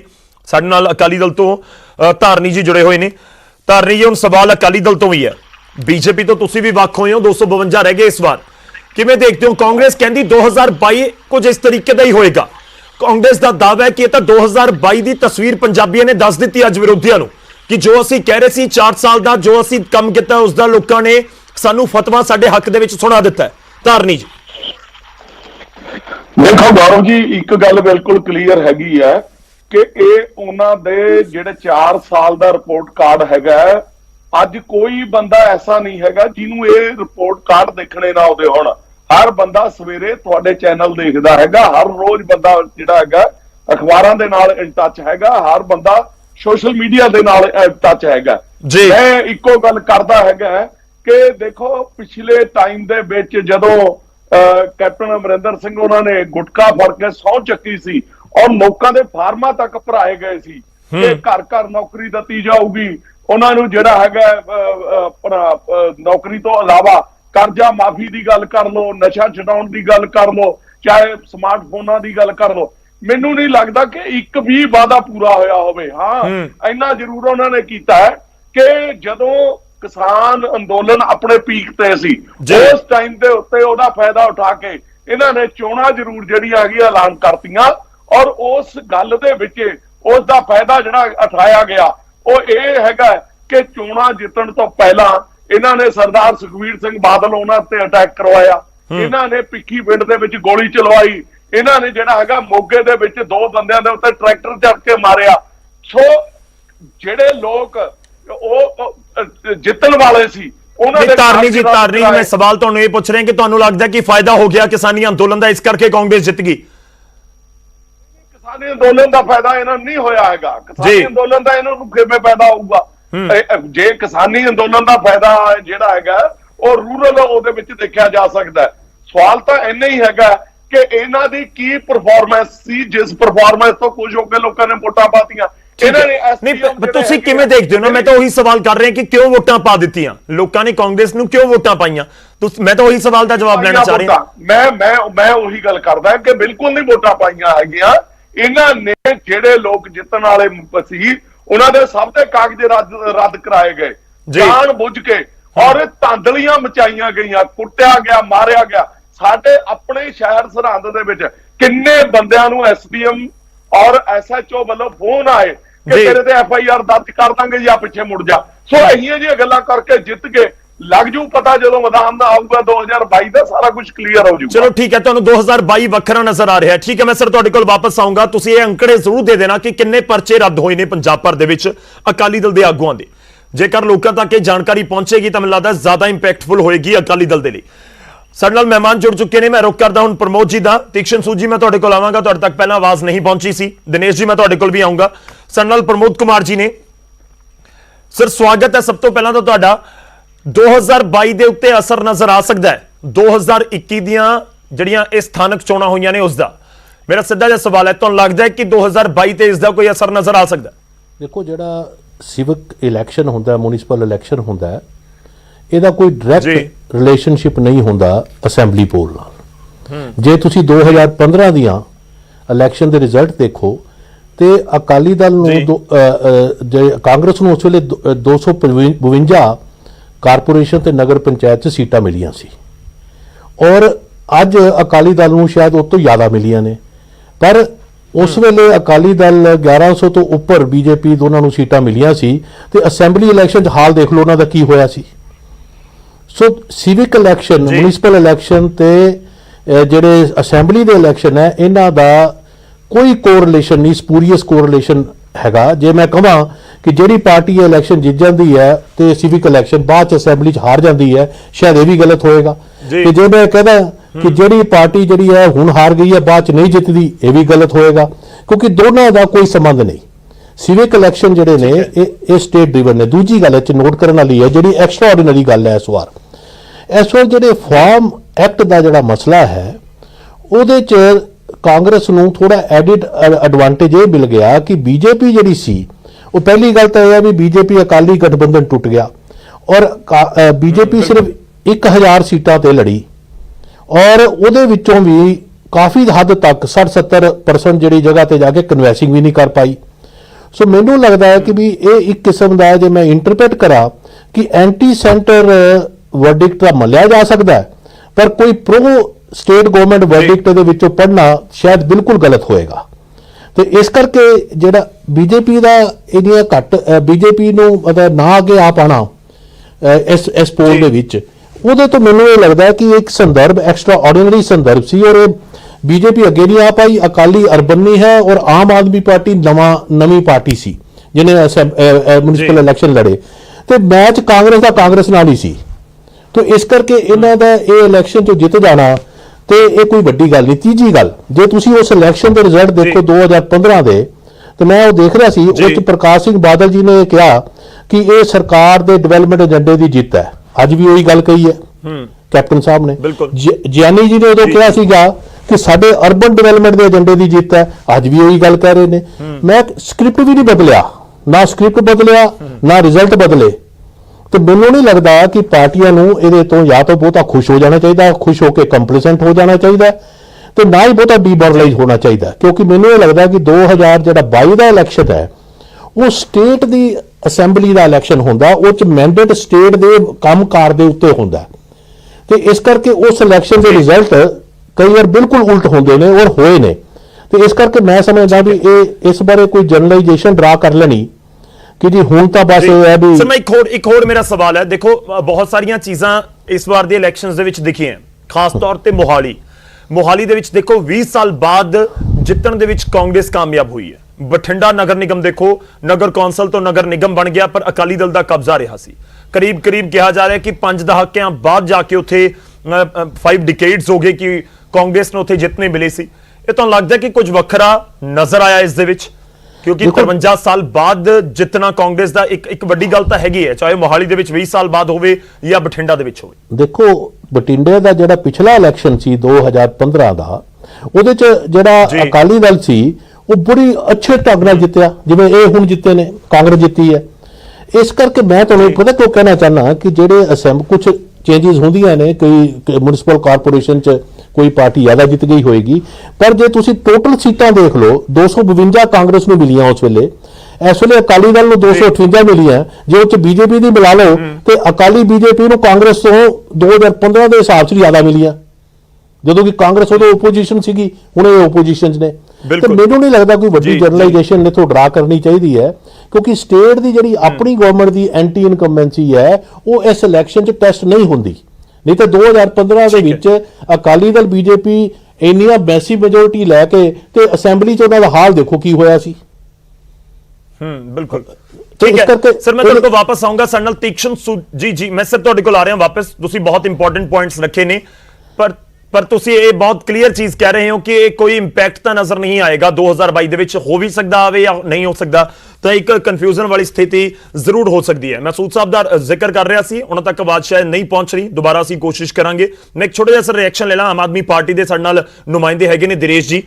ਦਿਨੇਸ਼, ਅਗਰ ਆਵਾਜ਼ ਆ ਰਹੀ ਹੈ ਮੇਰੀ ਤੁਹਾਡੇ ਤੱਕ, ਤਾਂ ਦੇਖੋ ਆਮ ਆਦਮੀ ਪਾਰਟੀ ਦੇ ਦਾਅਵੇ ਜੋ ਮਰਜ਼ੀ ਹੋਣ, ਪਰ ਮੇਰੇ ਕੋਲ ਫਿਗਰ ਹੈ ਇੱਥੇ 51 ਵਾਰਡਸ, ਬਹੁਤ ਲੰਬੀ ਚੌੜੀ ਲਿਸਟ ਹੈ ਵਾਰਡਸ ਦੀ, ਪਰ ਤੁਹਾਡੇ ਕੋਲ 51 ਹੀ ਆਏ। ਮੈਂ ਮੋਹਾਲੀ ਵਾਲੇ ਵੀ 9 ਜੋੜ ਲਵਾਂ ਤਾਂ ਵੀ 60 ਤੱਕ ਹੀ ਪਹੁੰਚੇ। ਉਹ ਪਾਰਟੀ ਜਿਹੜੀ 20 ਸੀਟਾਂ ਜਿੱਤਣ ਚ 2017 ਚ ਕਾਮਯਾਬ ਹੋਈ ਸੀ, ਉਹ 60 ਵਾਰਡ ਦੇ ਉੱਤੇ ਸੀਮਿਤ ਹੋ ਗਈ। ਇੱਕ ਤੁਹਾਡਾ MP ਹੈ ਇਸ ਸਮੇਂ। ਤੁਹਾਨੂੰ ਲੱਗਦਾ ਨਹੀਂ ਕਿ ਆਤਮ ਮੰਥਨ ਤਾਂ ਬਹੁਤ ਵੱਡਾ, ਤੁਸੀਂ ਦਾਅਵੇ ਜੋ ਮਰਜ਼ੀ ਕਰੋ, ਪਰ 2022 ਦੀ ਰਾਹ ਆਮ ਆਦਮੀ ਪਾਰਟੀ ਲਈ ਬੜੀ ਔਖੀ ਨਜ਼ਰ ਆ ਰਹੀ ਹੈ? ਦੇਖੋ, ਸਭ ਤੋਂ ਪਹਿਲਾਂ ਤਾਂ ਜਿਹੜੇ ਪ੍ਰਮੋਦ ਜੀ ਨੇ ਆਪਣੇ ਵਿਚਾਰ ਰੱਖੇ, ਉਹ ਮੇਰੇ ਤੱਕ ਉਹਨਾਂ ਦੀ ਆਵਾਜ਼ ਨਹੀਂ ਪਹੁੰਚ ਰਹੀ ਸੀਗੀ। ਤੁਸੀਂ ਐਜ਼ ਐਨ ਐਕਸਪਰਟ ਉਹਨਾਂ ਨੂੰ ਬੁਲਾਇਆ ਤੇ ਬੜੀਆਂ ਕੀਮਤੀ ਗੱਲਾਂ ਹੋਣਗੀਆਂ, ਪਰ ਮੈਂ ਕਲੀਅਰ ਕਰਨਾ ਉਹਨਾਂ ਦੀ ਆਵਾਜ਼ ਮੇਰੇ ਤੱਕ ਨਹੀਂ ਪਹੁੰਚੀ। ਜਿੱਥੇ ਤੱਕ ਆਤਮ ਮੰਥਨ ਦੀ ਗੱਲ ਹੈ, ਆਤਮ ਮੰਥਨ ਤਾਂ ਮੈਨੂੰ ਲੱਗਦਾ ਕਿ ਹਰ ਚੁਣਾਵ ਤੋਂ ਬਾਅਦ ਚਾਹੇ ਜਿੱਤ ਹੋਵੇ ਚਾਹੇ ਹਾਰ ਹੋਵੇ, ਉਹਦਾ ਹਰ ਪਾਰਟੀ ਨੂੰ ਕਰ ਲੈਣਾ ਚਾਹੀਦਾ। ਪਰ ਜਿੱਥੇ ਤੱਕ ਇਹਨਾਂ ਮਿਊਨਿਸਪੈਲਿਟੀ ਚੋਣਾਂ ਦੀ ਗੱਲ ਹੈ, ਇਹਦੇ 'ਚ ਤੁਹਾਡੇ ਮੀਡੀਆ ਗਰੁੱਪ ਨੇ ਵੀ, ਬਾਕੀ ਮੀਡੀਆ ਗਰੁੱਪਸ ਨੇ ਵੀ ਜੇਕਰ ਡੂੰਘਾਈ ਤੱਕ ਨਜ਼ਰ ਰੱਖੀ ਹੋਵੇ ਤਾਂ ਸਿਰਫ ਤੇ ਸਿਰਫ ਆਮ ਆਦਮੀ ਪਾਰਟੀ ਐਸੀ ਪਾਰਟੀ ਰਹੀ ਹੈ ਜਿਹਨੇ ਕਿ ਇਹਨਾਂ ਚੋਣਾਂ ਨੂੰ ਡੈਮੋਕ੍ਰੈਟਿਕ ਤਰੀਕੇ ਦੇ ਨਾਲ ਲੜਿਆ। ਉਹਦਾ ਵੱਡਾ ਕਾਰਨ ਇਹ ਹੈ ਕਿ ਅਸੀਂ ਪਹਿਲੀ ਵਾਰ ਲੜਨ ਦੇ ਕਾਰਨ ਜਿਹੜੇ ਸਾਡੇ ਕੈਂਡੀਡੇਟ ਸੀਗੇ ਬਿਲਕੁਲ ਸਧਾਰਨ ਕੈਂਡੀਡੇਟ ਸੀਗੇ, ਔਰ ਅਸੀਂ ਕਿਉਂਕਿ ਜਦੋਂ ਵਾਰਡਬੰਦੀ ਹੋ ਚੁੱਕੀ ਸੀਗੀ, ਜਦੋਂ ਵੋਟਰ ਲਿਸਟਾਂ ਬਣ ਚੁੱਕੀਆਂ ਸੀਗੀਆਂ, ਜਿਹੜਾ ਲੋਕਲ ਬਾਡੀ ਦਾ ਇਲੈਕਸ਼ਨ ਹੈ, ਚਾਹੇ ਉਹ ਪੰਚਾਇਤ ਦਾ ਚਾਹੇ ਉਹ ਸ਼ਹਿਰ ਦਾ ਹੈ, ਉਹ ਅੱਧਾ ਇਲੈਕਸ਼ਨ ਤਾਂ ਵੋਟਰ ਲਿਸਟਾਂ ਤੇ ਜਾਂ ਵਾਰਡਬੰਦੀ ਦੇ ਉੱਪਰ ਜਿਹੜਾ ਉਹ ਲੜ ਲਿਆ ਜਾਂਦਾ, ਕਿਉਂਕਿ ਵਾਰਡਬੰਦੀ ਆਪਣੇ ਮੁਤਾਬਕ ਸਰਕਾਰੀ ਧਿਰ ਕਰਾਉਂਦੀ ਹੈ, ਵਿਰੋਧੀ ਧਿਰਾਂ ਵੀ ਇਲੈਕਸ਼ਨ ਵਗੈਰਾ ਲਾਉਂਦੀ ਹੈ। ਪਰ ਅਸੀਂ ਉਹ ਜਦੋਂ ਸਾਰਾ ਪ੍ਰੋਸੈਸ ਹੋ ਗਿਆ, ਉਸ ਤੋਂ ਬਾਅਦ ਚ ਇਸ ਇਲੈਕਸ਼ਨ ਦੇ ਵਿੱਚ ਪਾਰਟਿਸਿਪੇਟ ਜਿਹੜਾ ਕੀਤਾ ਤੇ ਉਹਦੇ ਨਹੀਂ। ਦਿਨੇਸ਼ ਜੀ, ਤੁਹਾਨੂੰ ਨਹੀਂ ਲੱਗਦਾ ਕਿ ਆਮ ਆਦਮੀ ਪਾਰਟੀ ਹਰ ਵਾਰੀ ਇਹ ਕਹਿ ਕੇ ਨਹੀਂ ਬਚ ਸਕਦੀ ਕਿ ਅਸੀਂ ਪਹਿਲੀ ਵਾਰ ਉਤਰੇ? ਦੇਖੋ 4 ਸਾਲ ਤਾਂ ਹੋ ਗਏ ਨੇ, ਤੁਸੀਂ 20 ਸੀਟਾਂ 4 ਸਾਲ ਪਹਿਲਾਂ ਹਾਸਲ ਕੀਤੀਆਂ ਸੀ, ਇਸ ਨਾਲ ਤੁਸੀਂ ਸਹਿਮਤ ਹੋਵੋਗੇ। ਮੇਰਾ ਸਵਾਲ ਇਸ ਕਰਕੇ ਵੀ ਸੀ ਕਿ ਤੁਹਾਡੇ ਕੋਲ ਰੋਡ ਮੈਪ ਨਹੀਂ ਸੀ ਇਸ ਵਾਰ, ਜਾਂ ਤੁਹਾਨੂੰ ਲੱਗਦਾ ਕਿ ਠੀਕ ਹੈ ਇਹ ਤਾਂ ਚੋਣਾਂ ਸਾਡੇ ਲਈ ਹੈ ਹੀ ਨਹੀਂ, ਇਸ ਦਾ ਫੋਕਸ ਹੀ 2022 ਨੂੰ ਕਰਨਾ ਹੈ? ਕਿਉਂਕਿ ਇੱਕ ਵਿਧਾਨ ਸਭਾ ਦੀ ਸੀਟ ਦੇ ਵਿੱਚ ਚੱਲਦੇ ਨੇ 40-50 ਵਾਰਡ, ਤਾਂ ਸ਼ਾਇਦ ਉਸ ਤੋਂ ਜ਼ਿਆਦਾ ਵੀ। ਹੁਣ ਤੁਸੀਂ ਖੰਨੇ ਵਰਗੀ ਸੀਟ ਦੇ ਵਿੱਚ ਦੇਖ ਲਓ, ਸਿਰਫ 33 ਵਾਰਡ ਤਾਂ ਖੰਨੇ ਦੇ ਵਿੱਚ ਹੀ ਹੈ। ਜੇਕਰ ਮੈਂ ਆਸ ਕਰਦਾ ਜੀ ਮੈਨੂੰ ਮੇਰੀ ਗੱਲ ਰੱਖਣ ਦਾ ਸਮਾਂ ਦਿਓਗੇ ਜੀ। ਜੇਕਰ ਸਾਡੇ ਲਈ ਅਸੀਂ ਨਾ ਰੋਡ ਮੈਪ ਨਾ ਮੰਨਦੇ ਹੁੰਦੇ ਤਾਂ ਅਸੀਂ ਲੜਦੇ ਨਾ, ਅਸੀਂ ਰੋਡ ਮੈਪ ਮੰਨਦੇ ਆ, ਇਸੇ ਕਰਕੇ ਅਸੀਂ ਲੜਿਆ। ਔਰ ਇਸੇ ਕਰਕੇ ਸਾਡੇ ਜਿਹੜੇ ਵਲੰਟੀਅਰ, ਸਾਡੇ ਉਮੀਦਵਾਰ, ਸਧਾਰਨ ਉਮੀਦਵਾਰ ਹੈ, ਉਹਨਾਂ ਨੇ ਘਰ ਘਰ ਤੱਕ ਪਹੁੰਚ ਕੀਤੀ ਹੈ। ਜਦ ਕਿ ਤੁਹਾਨੂੰ ਪਤਾ ਕਿ ਜਿਹੜੀਆਂ ਦੂਜੀਆਂ ਪਾਰਟੀਆਂ ਚੋਣਾਂ ਲੜਦੀਆਂ ਆ ਰਹੀਆਂ ਨੇ, ਰਵਾਇਤੀ ਪਾਰਟੀਆਂ ਹੁਣ ਤੱਕ, ਉਹਨਾਂ ਨੇ ਇਹਨਾਂ ਚੋਣਾਂ ਵਿੱਚ ਸ਼ਰਾਬ, ਪੈਸਾ ਦਾ ਜਿਹੜਾ ਵਹਾਅ ਹੈ ਉਹ ਇਸ ਹੱਦ ਤੱਕ ਕਰ ਰੱਖਿਆ ਕਿ ਇਸ ਇਲੈਕਸ਼ਨ ਨੂੰ ਫਰੀ ਐਂਡ ਫੇਅਰ ਕਿਹਾ ਹੀ ਨਹੀਂ ਜਾ ਸਕਦਾ। ਦੂਜੇ ਪਾਸੇ ਜਿਸ ਤੱਕ ਕਾਂਗਰਸ ਦੀ ਗੱਲ ਹੈ ਕਿ ਕਾਂਗਰਸ ਨੂੰ ਕਹਿ ਰਹੀ ਕਿ ਇਹਦਾ 22 ਤੇ ਇੰਪੈਕਟ ਪਏਗਾ, ਜੇਕਰ 22 ਤੇ ਇੰਪੈਕਟ ਵਾਲੀ ਗੱਲ ਹੋਵੇ ਤਾਂ ਮੈਂ ਕਾਂਗਰਸ ਪਾਰਟੀ ਨੂੰ ਪੁੱਛਣਾ ਚਾਹੁੰਦਾ ਕਿ ਜਦੋਂ 2015 ਦੇ ਵਿੱਚ ਅਕਾਲੀ ਦਲ ਨੇ ਜਿਹੜਾ ਕਲੀਨ ਸਵੀਪ ਕਰ ਲਿਆ ਸੀਗਾ, ਅਕਾਲੀ ਦਲ ਨੇ ਕਾਂਗਰਸ ਦੀ ਬੜੀ ਮਾੜੀ ਹਾਲਤ ਉਦੋਂ ਹੋਈ ਸੀਗੀ, ਉਸ ਵੇਲੇ ਫਿਰ ਕਾਂਗਰਸ ਨੇ ਇਹ ਕਿਉਂ ਨਹੀਂ ਮੰਨਿਆ ਕਿ ਹੁਣ ਜਿਹੜੀ ਅਸੈਂਬਲੀ ਇਲੈਕਸ਼ਨ ਹੈ ਉਹ ਵੀ ਉਹਨਾਂ ਦੇ ਹੱਥੋਂ ਗਈ 17 ਵਾਲੀ। ਠੀਕ ਹੈ, ਉਹ ਤਾਂ ਪੁਆਇੰਟ ਹੈਗਾ ਹੀ, ਉਹ ਤਾਂ ਆਪਾਂ ਡਿਸਕਸ ਕਰ ਹੀ ਰਹੇ ਹਾਂ ਕਿ ਸੱਤਾ ਧਿਰ ਦਾ ਕਬਜ਼ਾ ਹੁੰਦਾ ਹੈ, ਬੋਲਬਾਲਾ ਰਹਿੰਦਾ ਹੈ, ਪਰ ਕੀ ਵਾਕਈ ਇਸ ਵਾਰ ਕੁਝ ਵੱਖਰਾ ਹੋਇਆ ਸੀ? ਮੈਂ ਛੋਟਾ ਜਿਹਾ ਬ੍ਰੇਕ ਲੈਣਾ, ਪਰ ਉਸ ਤੋਂ ਪਹਿਲਾਂ ਮੈਂ ਤੀਕਸ਼ਣ ਸੂਜੀ ਦਾ ਇੱਕ ਰਿਐਕਸ਼ਨ ਲੈਣਾ। ਮੈਂ ਦਿਨੇਸ਼ ਤੁਹਾਡੇ ਕੋਲ ਵਾਪਸ ਆਉਂਗਾ। ਦਿਨੇਸ਼ ਜੀ, ਆਪਾਂ ਗੱਲਬਾਤ ਨੂੰ ਅੱਗੇ ਤੋਰਾਂਗੇ। ਤੀਕਸ਼ਣ ਸੂਜੀ ਸਾਡੇ ਨਾਲ ਨੇ। ਤੀਕਸ਼ਣ ਜੀ, ਸਵਾਲ ਇਹੀ ਹੋ ਰਿਹਾ ਹੈ ਕਿ ਬੀਜੇਪੀ ਨੂੰ ਨੁਕਸਾਨ ਕਿਸ ਗੱਲ ਦਾ ਹੋਇਆ? ਕਿਸਾਨੀ ਅੰਦੋਲਨ ਦਾ ਜ਼ਿਆਦਾ ਹੋ ਗਿਆ ਜਾਂ ਫਿਰ ਅਕਾਲੀ ਦਲ ਤੋਂ ਵੱਖ ਹੋਣ ਦਾ? ਕਿਉਂਕਿ ਤੁਹਾਡੇ ਗੜ ਨੇ, ਉੱਥੇ ਵੀ ਤੁਸੀਂ ਆਪਣੀ ਸੱਤਾ ਨਹੀਂ ਬਚਾ ਸਕੇ ਹੋ। ਜਿਹੜਾ ਪੂਰਾ ਟੋਟਲ ਹੈ ਉਹ ਵੀ ਬਹੁਤ ਘਟ ਗਿਆ। ਦੇਖੋ 29 ਤੇ ਆ ਗਿਆ ਟੋਟਲ ਪੂਰਾ ਬੀਜੇਪੀ ਦਾ। ਮੈਂ ਵਾਰਡ ਦਾ ਜ਼ਿਕਰ ਕਰ ਰਿਹਾ, ਸਾਰੇ ਵਾਰਡਸ ਦਾ। ਸ਼ੁਕਲਾ ਜੀ, ਮੈਂ ਬਾਕੀ ਸਾਰੇ ਬੁਲਾਰਿਆਂ ਦੀ ਗੱਲ ਨਹੀਂ ਸੁਣ ਪਾਇਆ, ਇਸ ਕਰਕੇ ਹੋ ਸਕਦਾ ਮੈਂ ਥੋੜਾ ਬਹੁਤਾ ਰੈਲੀਵੈਂਟ ਨਾ ਇਰਰੈਲੀਵੈਂਟ ਵੀ ਹੋ ਜਾ। ਆਪਣਾ ਸਬਜੈਕਟ ਤਾਂ ਇਹ ਆ ਕਿ ਇਹ 22 ਦਾ ਰਸਤਾ ਹੈ, ਤੇ ਦੂਸਰਾ ਕੁਐਸਚਨ ਇਹ ਆ ਕਿ ਬੀਜੇਪੀ ਇੰਨੀ ਘਟੀ ਕਿਉਂ? ਦੇਖੋ ਦੋਨਾਂ ਦਾ ਜਵਾਬ ਇੱਕੋ ਹੀ ਆ। ਕਾਂਗਰਸ ਇਸ ਚੋਣਾਂ ਤੋਂ ਪਹਿਲਾਂ ਕਹਿੰਦੀ ਸੀ ਇਹ ਸੈਮੀ ਫਾਈਨਲ ਨਹੀਂ ਆ, ਕਿਉਂਕਿ ਇਲੈਕਸ਼ਨ ਤੋਂ ਪਹਿਲਾਂ ਅਨਸਰਟਨਟੀ ਕਾਂਗਰਸ ਵੀ ਉਨੀ ਸਮਝਦੀ ਸੀ। ਤੇ ਵੈਸੇ ਵੀ ਜਿਹੜੀਆਂ ਲੋਕਲ ਗਵਰਨਮੈਂਟ ਦੀਆਂ ਚੋਣਾਂ ਹੁੰਦੀਆਂ ਉਹ ਕਦੀ ਵੀ ਸੈਮੀ ਫਾਈਨਲ ਹੁੰਦਾ ਹੀ ਨਹੀਂ ਆ। ਪਿਛਲਾ ਵੀ ਰਿਕਾਰਡ ਕੱਢ ਕੇ ਦੇਖ ਲਓ, 15 ਚ ਚੁਣਾਵ ਹੋਏ ਸੀਗੇ ਪਿਛਲੇ, ਤੇ 17 ਦੇ ਵਿੱਚ ਬਿਲਕੁਲ ਤਖਤਾ ਉਲਟ ਗਿਆ। ਸੋ ਐਤਕੀ ਥੋੜਾ 8 9 10 ਮਹੀਨੇ ਦਾ ਫਰਕ ਹੈ ਹੋਰ ਜ਼ਿਆਦਾ, ਤੇ ਇਸ ਕਰਕੇ ਕਿਹਾ ਨਹੀਂ ਜਾ ਸਕਦਾ। ਦੂਸਰਾ ਇਹ ਆ ਕਿ ਇਹ ਪਹਿਲਾ ਚੁਣਾਵ ਮੈਂ ਆਪਣੀ ਜ਼ਿੰਦਗੀ ਦਾ ਦੇਖਿਆ, ਮੈਂ 90 92 ਤੋਂ ਐਕਟਿਵਲੀ ਇਲੈਕਟਿਵ ਪੋਲਿਟਿਕਸ ਦੇ ਵਿੱਚ ਲੱਗਾ ਹੋਇਆ। ਇਹ ਅੱਗੇ ਬਿਹਾਰ ਦੀਆਂ ਗੱਲਾਂ ਸੁਣੀਦੀਆਂ ਹੁੰਦੀਆਂ ਸੀ, ਐਤਕੀ ਪੰਜਾਬ 'ਚ ਸ਼ਾਇਦ ਉਹ ਤੋਂ ਵੀ ਬੱਤਰ ਸਥਿਤੀ ਰਹੀ ਆ। ਇੰਨਾ ਇੱਕ ਪਲਾਨਡ ਵੇ ਨਾਲ ਪਹਿਲਾਂ ਤਾਂ ਚੁਣਾਵ ਨੂੰ ਲੇਟ ਕੀਤਾ ਗਿਆ, ਆਪਣੀ ਮਰਜ਼ੀ ਨਾਲ ਚੁਣਾਵ ਉਦੋਂ ਫਿਕਸ ਕੀਤਾ ਗਿਆ ਜਦੋਂ ਇਹਨਾਂ ਨੂੰ ਮੋਸਟ ਸੂਟੇਬਲ ਟਾਈਮ ਦਿਖਿਆ, ਕਿਉਂਕਿ ਸਾਰੇ ਬਾਕੀ ਮੁੱਦਿਆਂ ਤੋਂ ਧਿਆਨ ਹਟ ਚੁੱਕਾ ਸੀ ਪਬਲਿਕ ਦਾ। ਇੱਕ ਕਿਸਾਨੀ ਮੁੱਦੇ ਵੱਲ ਸਾਰਿਆਂ ਦਾ ਧਿਆਨ ਸੀ ਵੀ ਇਹਦਾ ਕੀ ਬਣੇਗਾ। ਦੂਸਰਾ, ਇਹਨਾਂ ਨੇ ਮੁੰਡੋਂ ਹੀ ਬਾੜਬੰਦੀ ਸ਼ੁਰੂ ਕਰਤੀ ਜਿੱਥੇ ਨਹੀਂ ਵੀ ਲੋੜ ਸੀ, ਬਿਲਕੁਲ ਲੋੜ ਨਹੀਂ ਸੀ, ਉੱਥੇ ਬਾੜਬੰਦੀ ਸ਼ੁਰੂ ਕਰਤੀ। ਸਾਡਾ ਆਪਣਾ ਸ਼ਹਿਰ ਵੀ ਉਹਦੀ ਐਗਜ਼ਾਮਪਲ ਆ। ਫਗਵਾੜੇ 'ਚ ਤਾਂ ਹਾਈ ਕੋਰਟ ਨੇ ਸਟੇ ਵੀ ਦੇ ਦਿੱਤਾ। ਬਾੜਬੰਦੀ 'ਚ ਬਹੁਤ ਵੱਡੀਆਂ ਧਾਂਦਲੀਆਂ ਹੋਈਆਂ। ਜਿਹੜੇ ਰਿਜ਼ਰਵ ਕਰਨੇ ਸੀ ਉਹ ਨਹੀਂ ਬੰਦੇ ਸੀ ਕਰਨੇ, ਉਹ ਨਹੀਂ ਕੀਤੇ। ਕਹਿਣ ਦਾ ਮਤਲਬ ਹੈ ਵੀ ਲੋਕਲ ਲੈਵਲ ਤੇ ਇਹਨਾਂ ਨੇ ਉਹ ਕੈਂਡੀਡੇਟਸ ਨੂੰ ਟਾਰਗੇਟ ਕੀਤਾ ਜਿਹੜੇ ਅਨਬੀਟੇਬਲ ਸੀ ਬੀਜੇਪੀ ਦੇ ਖਾਸ ਤੌਰ ਤੇ ਉਹਨਾਂ ਨੂੰ ਟਾਰਗੇਟ ਕਰਕੇ ਬਾੜਾਂ ਨੂੰ ਤੋੜਿਆ, ਰਿਜ਼ਰਵ ਕੀਤਾ, ਉਹਨਾਂ ਦੀਆਂ ਬਾਉਂਡਰੀਜ਼ ਬਦਲੀਆਂ। ਉਹਦੇ ਬਾਅਦ ਵੋਟਾਂ 'ਚ ਇਹੀ ਧਾਂਦਲੀ, ਵੋਟਰ ਲਿਸਟਾਂ ਬਣੀਆਂ, ਅੱਧੀਆਂ ਵੋਟਾਂ ਇੱਕ ਬਾੜ ਦੀਆਂ ਦੂਜੇ 'ਚ ਪਾਤੀਆਂ, ਅੱਧੀਆਂ ਉਹਦੇ ਇੰਨਾ ਕਨਫਿਊਜ਼ਨ ਕ੍ਰੀਏਟ ਕੀਤਾ, ਬਾਪ ਦੀ ਵੋਟ ਕਿੱਥੇ ਆ, ਬੇਟੇ ਦੀ ਵੋਟ ਕਿੱਥੇ ਆ। ਔਰ ਸਭ ਤੋਂ ਵੱਡੀ ਗੱਲ ਜਿਹੜੀ ਮੈਂ ਕਹਿਣਾ ਚਾਹੁੰਦਾ, ਉਹ ਇਹਨਾਂ ਨੇ 1 ਸਾਲ ਦੀਆਂ ਵੋਟਾਂ ਹੀ ਨਹੀਂ ਪਾਈਆਂ। 2020 1 ਜਨਵਰੀ 2020 ਤੋਂ ਲੈ ਕੇ 1 ਜਨਵਰੀ 2021 ਤੱਕ ਦੀਆਂ ਵੋਟਾਂ ਇਹਦੇ 'ਚ ਸ਼ਾਮਲ ਹੋਣੀਆਂ ਚਾਹੀਦੀਆਂ ਸੀ, ਉਹ ਸਪਲੀਮੈਂਟਰੀ ਲਿਸਟ ਆਈ ਨਹੀਂ, ਇੰਤਜ਼ਾਰ ਕਰਦੇ ਰਹੇ। ਮੈਂ ਉਹਦਾ ਕਾਰਨ ਦੱਸਦਾ ਵੱਡਾ, ਮੈਂ ਕਾਰਨ ਦੱਸਦਾ। ਇਹਨਾਂ ਦੀ ਵਜ੍ਹਾ ਗਿਣਾ ਰਹੇ ਹੋ, ਮੈਨੂੰ ਇੱਥੇ ਇੱਕ ਛੋਟਾ ਜਿਹਾ ਬ੍ਰੇਕ ਲੈਣਾ ਹੋਏਗਾ। ਮੈਂ ਮਾਫੀ ਚਾਹ ਰਿਹਾ ਕਿ ਤੁਹਾਨੂੰ ਵਿਚਾਲੇ ਰੋਕ ਰਿਹਾ। ਮੈਂ ਬ੍ਰੇਕ ਲੈ ਰਿਹਾ, ਮੈਂ ਤੁਹਾਡੇ ਕੋਲ ਵਾਪਸ ਆਵਾਂਗਾ। ਦੇਖੋ ਸਿਰਫ ਬੀਜੇਪੀ ਦੀ ਗੱਲ ਹੈ ਤੁਸੀਂ ਜੋ ਕਰ ਰਹੇ ਹੋ, ਪਰ ਬਾਕੀਆਂ ਦਾ ਵੀ ਹਾਲ ਕੋਈ ਬਹੁਤਾ ਵਧੀਆ ਨਹੀਂ ਹੈ ਇਸ ਚੋਣਾਂ ਦੇ ਵਿੱਚ। ਅਕਾਲੀ ਦਲ ਕੋਲ ਆਪਣੇ ਤਰਕ ਹੋ ਸਕਦੇ ਨੇ, ਆਮ ਆਦਮੀ ਪਾਰਟੀ ਕੋਲ ਆਪਣੇ ਤਰਕ ਹੋ ਸਕਦੇ ਨੇ। ਉਮੀਦ ਕਰਾਂਗੇ ਕਿ ਕਾਂਗਰਸ ਦੇ ਨੁਮਾਇੰਦੇ ਵੀ ਬ੍ਰੇਕ ਤੋਂ ਬਾਅਦ ਸਾਡੇ ਨਾਲ ਮੌਜੂਦ ਹੋਣ। ਸਵਾਲ ਉਹਨਾਂ ਤੋਂ ਵੀ ਹੋਣਗੇ, ਕਿਉਂਕਿ ਸੱਤਾ ਧਿਰ ਤੇ ਇਲਜ਼ਾਮ ਇਹ ਲੱਗਦੇ ਨੇ ਸਥਾਨਕ ਚੋਣਾਂ ਦੇ ਵਿੱਚ ਖਾਸ ਤੌਰ ਤੇ ਕਿ ਧੱਕੇਸ਼ਾਹੀ ਕਰਕੇ ਜਿੱਤਦੇ ਨੇ। ਅੱਜ ਕਾਂਗਰਸ ਨੂੰ ਵੀ ਸਵਾਲ ਕਰਾਂਗੇ ਕਿ ਵਾਕਈ ਇਹ ਧੱਕੇਸ਼ਾਹੀ ਦੀ ਜਿੱਤੋਂ ਮੰਨਦੇ ਨੇ, ਕਿਉਂਕਿ ਕਾਂਗਰਸ ਤਾਂ ਯਾਰ ਨਹੀਂ ਮੰਨੇਗੀ, ਪਰ ਕੀ ਵਾਕਈ ਇਹ ਚੋਣਾਂ ਨੂੰ 2022 ਦਾ ਬਿਲਕੁਲ ਟ੍ਰੇਲਰ ਮੰਨ ਰਹੇ ਨੇ ਹੁਣ ਜਿੱਤਣ ਤੋਂ ਬਾਅਦ? ਇਸ ਦੇ ਉੱਤੇ ਗੱਲਬਾਤ ਜਾਰੀ ਰਹੇਗੀ ਛੋਟੇ ਜਿਹੇ ਬ੍ਰੇਕ ਤੋਂ ਬਾਅਦ।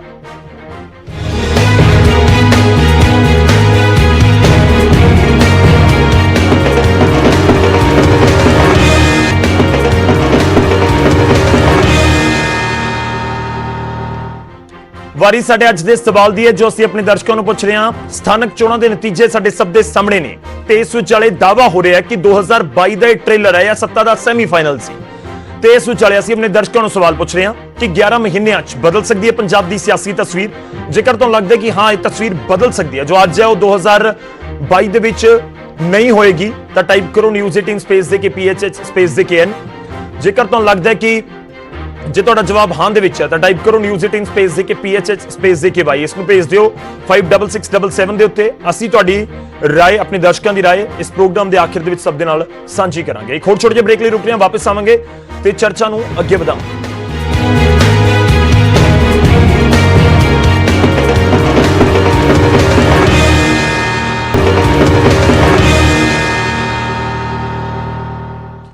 ब्रेक तो बाद एक बार फिर तो ਤੁਹਾਡਾ ਸਵਾਗਤ ਹੈ। ਅੱਜ ਅਸੀਂ ਚਰਚਾ ਕਰ ਰਹੇ ਹਾਂ ਸਥਾਨਕ ਚੋਣਾਂ ਦਾ ਨਤੀਜਾ ਜੋ ਆਇਆ ਉਸ ਦੇ ਉੱਤੇ ਕਿ ਬਾਕੀ 2022 ਦੇ ਵਿੱਚ ਇਸ ਚੋਣਾਂ ਦਾ ਅਸਰ ਨਜ਼ਰ ਆ ਸਕਦਾ ਹੈ ਕਿ ਉਸ ਦੀ ਤਸਵੀਰ ਸਮਝਿਆ ਜਾ ਸਕਦਾ 2022 ਨੂੰ।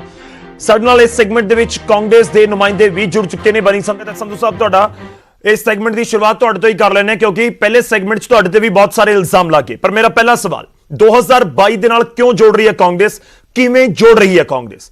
ਬ੍ਰੇਕ ਤੋਂ ਪਹਿਲਾਂ ਸਾਡੇ ਨਾਲ ਪ੍ਰਮੋਦ ਜੀ ਜੁੜੇ ਹੋਏ ਸਨ ਤੇ ਉਹਨਾਂ ਨੇ ਬੜਾ ਤਫਸੀਲ ਦੇ ਨਾਲ ਦੱਸਿਆ ਕਿ 2015 ਚ ਵੀ ਤਸਵੀਰ ਵੱਖਰੀ ਨਹੀਂ ਸੀ। ਜਿਹੜੇ ਅੱਜ ਦਾਅਵੇ ਹੋ ਰਹੇ ਨੇ ਉਦੋਂ ਅਕਾਲੀ ਦਲ ਬੀਜੇਪੀ ਦੇ ਆਗੂ ਦਾਅਵਾ ਕਰ ਰਹੇ ਸੀ।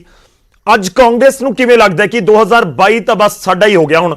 ਕਿਵੇਂ ਤੁਹਾਨੂੰ ਇਹ ਤਸਵੀਰ ਨਜ਼ਰ ਆ ਰਹੀ ਹੈ ਸੰਧੂ ਸਾਹਿਬ?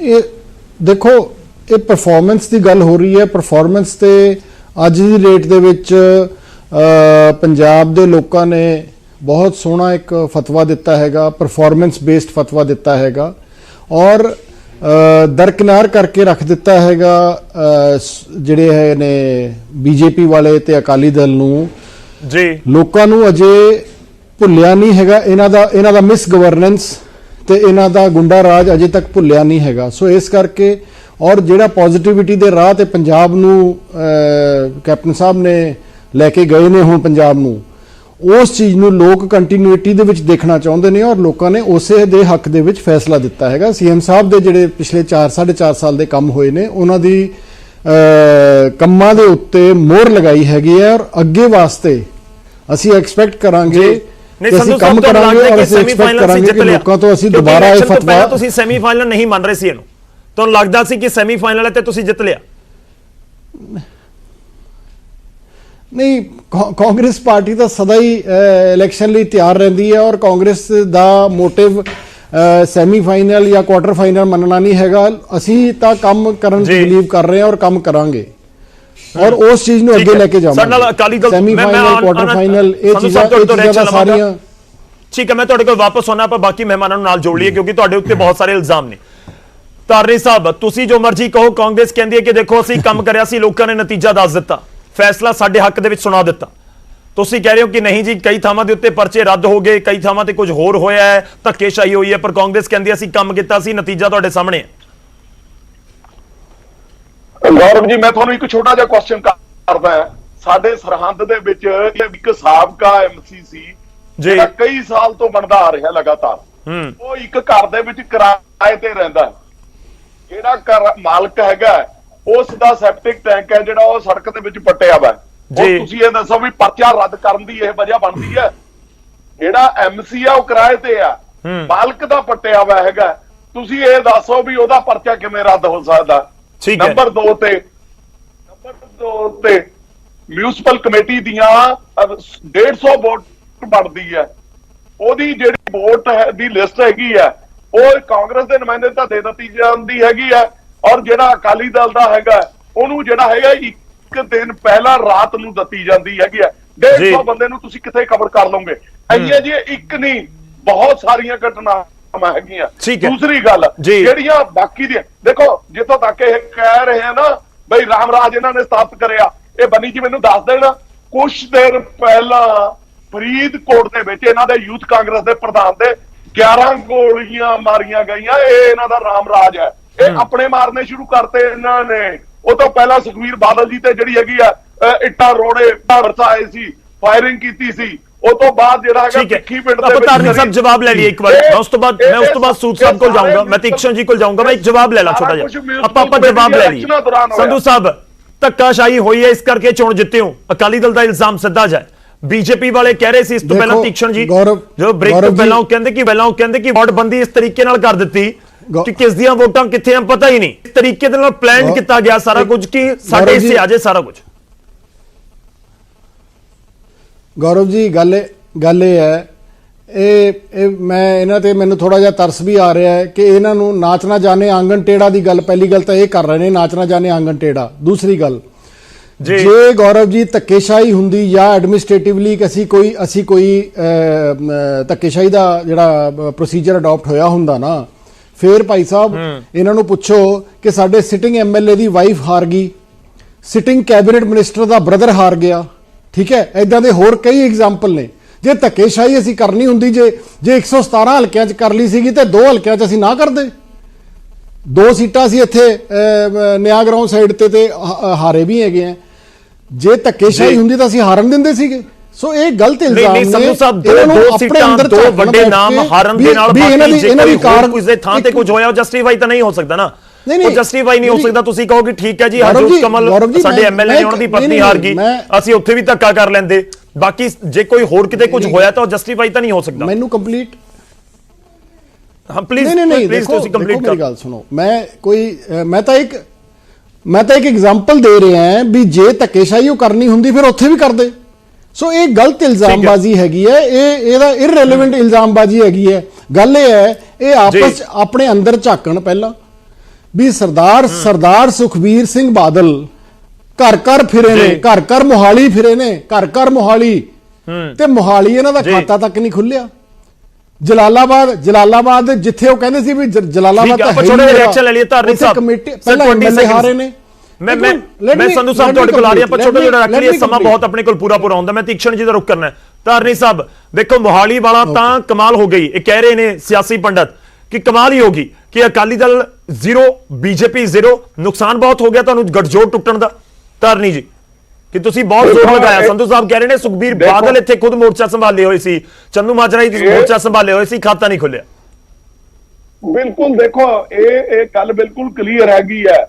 ਮੋਹਾਲੀ ਦੇ ਵਿੱਚ ਸਿੱਧੂ ਸਾਹਿਬ ਔਰ ਉਹ ਆਪਣਾ ਜਲਾਲਾਬਾਦ ਦੇ ਵਿੱਚ ਮਿਸਟਰ ਆਮਲਾ ਔਰ ਉਹਦੇ ਮੁੰਡੇ ਉੱਤੇ ਪਰਚਾ ਦਰਜ ਕਰਿਆ ਵਾ ਬਾਈ ਨੇਮ। ਉਹਨੂੰ ਹਾਲੇ ਤੱਕ ਪੁਲਿਸ ਅਰੈਸਟ ਨਹੀਂ ਕਰ ਰਹੀ ਹੈਗੀ, ਉਹਨਾਂ ਨੂੰ ਨਾਮਜ਼ਦ ਨਹੀਂ ਕਰ ਰਹੀ ਹੈਗੀ। ਇਹ ਤੋਂ ਵੱਧ ਧੱਕਾ ਕੀ ਹੋਊਗਾ? ਔਰ ਦੂਸਰੀ ਗੱਲ, ਲੋਕਾਂ ਦੇ ਵਿੱਚ ਇਹਨਾਂ ਨੇ ਇੱਕ ਦਹਿਸ਼ਤ ਦਾ ਮਾਹੌਲ ਬਣਾਤਾ, ਡਰ ਦਾ ਮਾਹੌਲ ਬਣਾਤਾ। ਔਰ ਦੂਜੀ ਗੱਲ, ਇਹ ਜਿਹੜੀਆਂ 2 ਸੀਟਾਂ ਦੀ ਗੱਲ ਕਰਦੇ ਆ ਨਾ, ਇਹ ਓਵਰ ਕੌਨਫੀਡੈਂਸ ਦੇ ਵਿੱਚ ਹਾਰੇ ਆ। ਇਹਨਾਂ ਨੂੰ ਇਹ ਪਤਾ ਹੀ ਨਹੀਂ ਸੀ ਵੀ ਅੰਦਰ ਜਾ ਕੇ ਠੱਪੇ ਕਿਸ ਤਰ੍ਹਾਂ ਲੱਗਣੇ ਆ। ਜੇ ਇਹ ਫੇਅਰ ਇਲੈਕਸ਼ਨ ਕਰਾਉਣ, ਸਾਰਾ ਕੁਝ ਪਤਾ ਲੱਗ ਜੂਗਾ। ਚਲੋ ਠੀਕ ਹੈ, ਆਪਾਂ ਐਕਸ਼ਨ ਲੈ ਲਈਏ। ਮੈਂ ਸੰਧੂ ਸਾਹਿਬ ਤੁਹਾਡੇ ਕੋਲ ਆਉਂਗਾ, ਤੀਕਸ਼ਣ ਜੀ ਦਾ ਪਹਿਲਾਂ ਰੁਕ ਕਰਨਾ। ਤੀਕਸ਼ਣ ਜੀ ਤੁਸੀਂ ਕਹਿ ਰਹੇ ਸੀ ਇਹ ਤਾਂ ਬੜਾ ਪਲਾਨਡ ਹੈ, ਕਾਂਗਰਸ ਦੇ ਨੁਮਾਇੰਦੇ ਕਹਿ ਰਹੇ ਨੇ। ਮੈਂ ਸੰਧੂ ਸਾਹਿਬ ਤੁਹਾਡੇ ਕੋਲ ਆਉਂਗਾ। ਤੀਕਸ਼ਣ ਜੀ ਤੁਸੀਂ ਕਹਿ ਰਹੇ ਸੀ ਕਿ ਪਲਾਨਡ ਹੈ, ਪਰ ਕਾਂਗਰਸ ਦੇ ਨੁਮਾਇੰਦੇ ਕਹਿ ਰਹੇ ਨੇ ਕਿ ਜੇ ਪਲਾਨ ਕਰਨਾ ਹੁੰਦਾ ਤਾਂ ਫਿਰ ਐਮਐਲਏ ਦੀ ਪਤਨੀ ਕਿਉਂ ਹਾਰਦੇ, ਫਿਰ ਕੈਬਨਿਟ ਮਿਨਿਸਟਰ ਦਾ ਭਰਾ ਕਿਉਂ ਹਾਰਦਾ, ਕਿ ਘੱਟੋ ਘੱਟ ਉੱਥੇ ਤਾਂ ਫਿਰ ਅਸੀਂ ਪਲਾਨ ਕਰ ਹੀ ਲੈਂਦੇ, ਬਾਕੀ ਥਾਵਾਂ ਤੇ ਛੱਡੋ। ਉਹ ਕਹਿ ਰਹੇ ਨੇ ਕਿ ਬਿਲਕੁਲ ਫੇਅਰ ਇਲੈਕਸ਼ਨ ਹੋਇਆ, ਕੋਈ ਕਿਸੇ ਤਰੀਕੇ ਦਾ ਡਰ ਨਹੀਂ ਸੀ। ਇਹ 2 ਰਿਜ਼ਲਟਾਂ ਨਾਲ ਫੇਅਰ ਇਲੈਕਸ਼ਨ ਨਹੀਂ ਹੋ ਜਾਣਾ ਜੀ।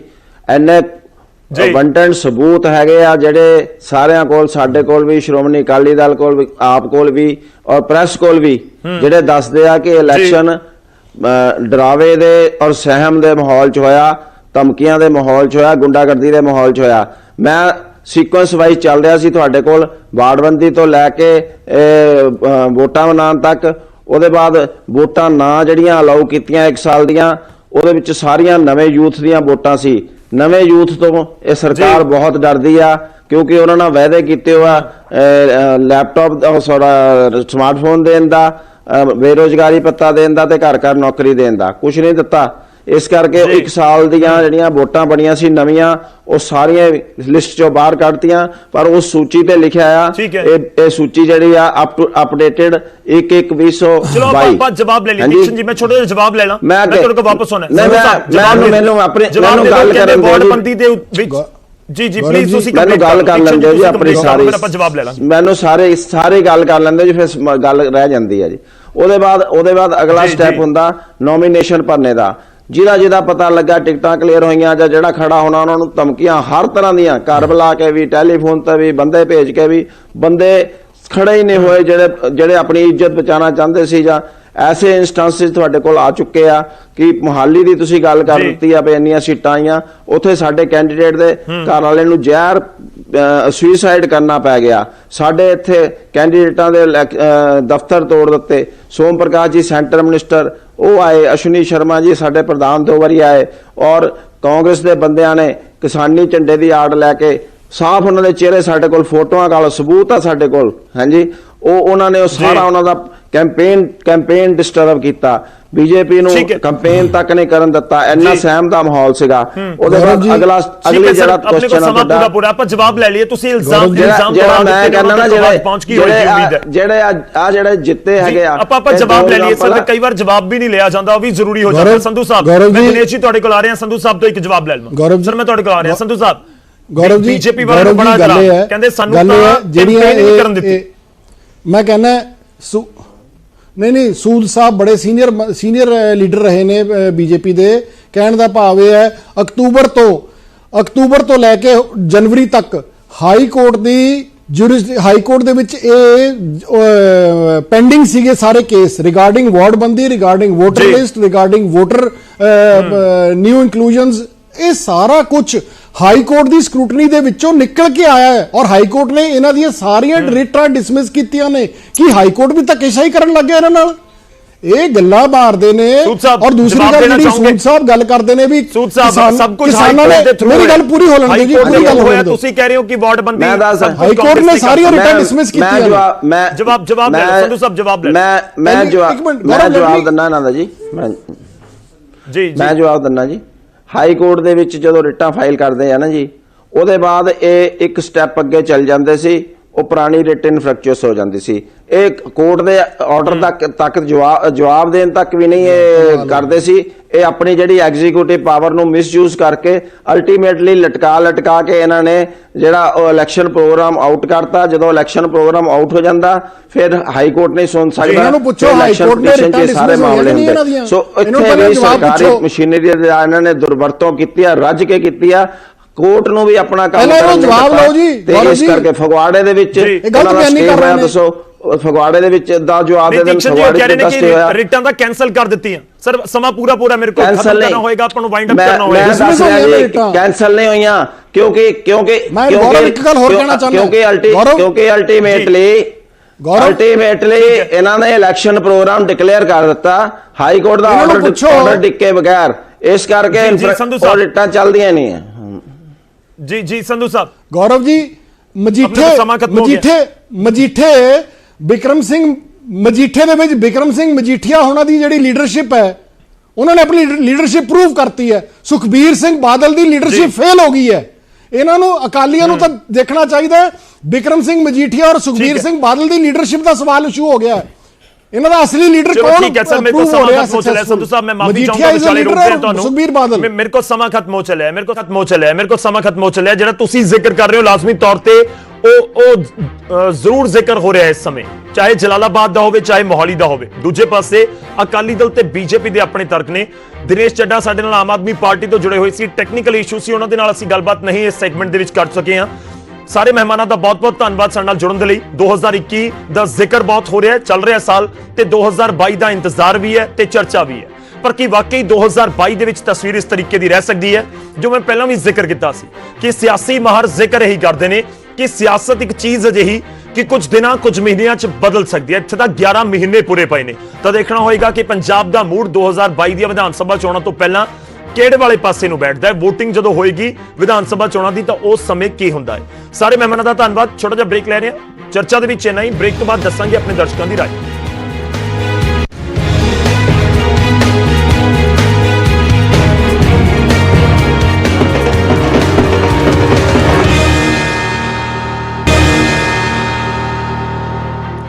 ਹੁਣ ਵਾਰੀ ਹੈ ਪ੍ਰਾਈਮ ਟਾਈਮ ਦੇ ਵਿੱਚ ਸਾਡੇ ਦਰਸ਼ਕਾਂ ਦੀ ਰਾਏ ਸਭ ਦੇ ਨਾਲ ਸਾਂਝੀ ਕਰਨ ਦੀ।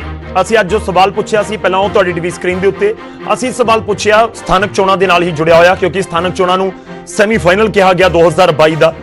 ਖੈਰ 2022 ਦੀਆਂ ਚੋਣਾਂ ਤਕਰੀਬਨ ਅਜੇ 10 ਤੋਂ 11 ਮਹੀਨੇ ਦੂਰ ਨੇ, ਇਸ ਕਰਕੇ ਸਵਾਲ ਉਸ ਦੇ ਨਾਲ ਹੀ ਜੁੜਿਆ ਸੀ ਸਾਡਾ ਕਿ 2022 ਤੋਂ ਪਹਿਲਾਂ ਤਕਰੀਬਨ 11 ਮਹੀਨੇ ਨੇ ਕਿ 11 ਮਹੀਨਿਆਂ ਦੇ ਵਿੱਚ ਪੰਜਾਬ ਦੀ ਸਿਆਸੀ ਤਸਵੀਰ ਬਦਲ ਸਕਦੀ ਹੈ। ਇਸ ਦੇ ਉੱਤੇ ਜੋ ਦਰਸ਼ਕਾਂ ਦੀ ਰਾਏ ਸਾਡੇ ਤੱਕ ਪਹੁੰਚੀ ਹੈ ਉਹ ਵੀ ਹੁਣ ਤੁਹਾਨੂੰ ਦਿਖਾਉਂਦੇ ਹਾਂ, ਉਹ ਵੀ ਤੁਹਾਡੀ ਟੀਵੀ ਸਕਰੀਨ ਦੇ ਉੱਤੇ। 62% ਸਾਡੇ ਦਰਸ਼ਕਾਂ ਨੂੰ ਲੱਗਦਾ ਹੈ ਕਿ ਹਾਂ ਇਹ ਤਸਵੀਰ ਬਦਲ ਸਕਦੀ ਹੈ ਜੋ ਅੱਜ ਹਾਲਾਤ ਨੇ। ਹੋ ਸਕਦਾ 2022 ਦੇ ਵਿੱਚ ਚਾਹੇ ਜਨਵਰੀ ਫਰਵਰੀ ਚ ਇਲੈਕਸ਼ਨ ਹੋ ਜਾਣੇ ਨੇ ਕਿ ਉਸ ਸਮੇਂ ਇਹ ਤਸਵੀਰ ਨਾ ਹੋਵੇ, ਜਦਕਿ 38% ਨੂੰ ਲੱਗਦਾ ਹੈ ਕਿ ਨਹੀਂ, ਤਸਵੀਰ ਬਦਲਣ ਵਾਲੀ ਨਹੀਂ ਹੈ। ਇਹ ਦਰਸ਼ਕਾਂ ਦੀ ਰਾਏ ਹੈ ਜੋ ਅਸੀਂ ਤੁਹਾਡੇ ਨਾਲ ਸਾਂਝੀ ਕੀਤੀ ਹੈ। ਪ੍ਰਾਈਮ ਟਾਈਮ ਦੇ ਵਿੱਚ ਵੇਲਾ ਹੋ ਚੱਲਿਆ ਤੁਹਾਡੇ ਤੋਂ ਇਜਾਜ਼ਤ ਲੈਣ ਦਾ। ਤੁਸੀਂ ਨਿਊਜ਼ 18 ਪੰਜਾਬ ਦੇ ਨਾਲ ਬਣੇ ਰਹੋ। ਖਬਰਾਂ ਦਾ ਸਿਲਸਿਲਾ ਵਕਫੇ ਦੇ ਉਸ ਪਾਰ ਵੀ ਜਾਰੀ ਹੈ।